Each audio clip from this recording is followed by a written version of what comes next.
next thing is, okay, so just so I can kind of backtrack real quick. We just did core, so I need to explain.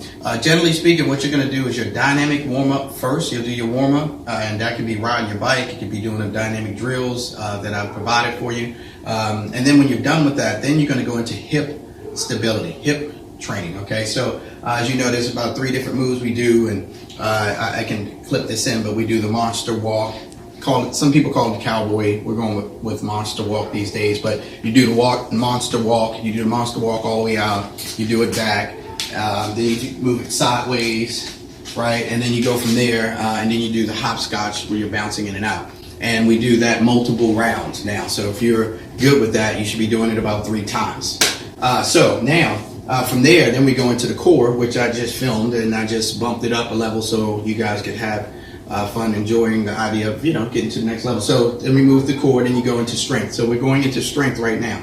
So what we have 3 different sequences, not 3 different moves. We have a sequence of moves, and each of the sequences are focused on the same movement. It's just a different mode of movement, meaning the first level, there's 3 different movements in the sequence. So the first movement in the sequence is going to be your strength move. It's going to be the one that's actually, you're going to move more resistance. It's designed for that to actually build muscle, build strength. And then you're going to move into something that's more functional, which is usually a ring movement. Like if you have rings at home, you move into rings. If not, you can just makeshift do, normal push-ups. You don't have to do ring push-ups. I'd highly recommend you get those rings. Then we move into something that's more explosive, something that's more power-based.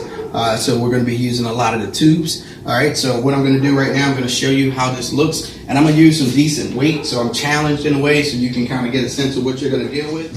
This falls between your shoulder blades. Do not have the ball under your head. You want to support your head. You want to use these muscles. So you are tightening your abs. Most people just tighten the glutes and they just relax the abs. You want to tighten your abs. Tuck them both, and this makes this area very stable, okay? You're going to get in this position right here, head off the ball, glutes tight, hips up, press to the top. Want to keep your body nice and steady, full range of motion, steady movement. That's the key. Do not pause. At this point in the game, you should be able to keep everything moving nice and steady without pausing. You learn that way, but that's not the way we really build stability. The way to build stability is stay in motion and stabilize the core at all times. All right, so we go from there. Rings. If you don't have rings yet, keyword, do regular push-ups. And what I recommend is if you don't have rings, do push-ups on the ball so they look like this.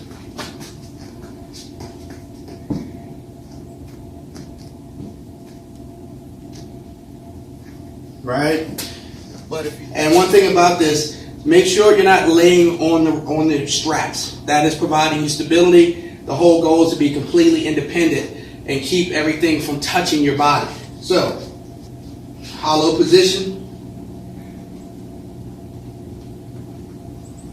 See how I'm not resting on the rings. I could actually back up more. Right? Full range. You want to feel it between your shoulder blades. Back to a hollow position. Got those done. Then step out with my tube. Make sure it's nice and even. Get that lunge position. Tighten the hip. Tighten the abs. Boom, boom. Everything locked in. I want to go through a full range of motion with my pushes. But I want to go 10 on the right, 10 on the left. I want to get it all done in 20, 30 seconds. So it looks like this. 1, 2, 3, 4, 5, 6, 7, 8, 9, 10. Switch. Boom, boom. Go again. 1, 2, 3, 4, 5. Get the point. All right, that's it. So those are the 3 you want to do. You want to do all of those in sequence. It's challenging you very specifically as you progress from one to the next.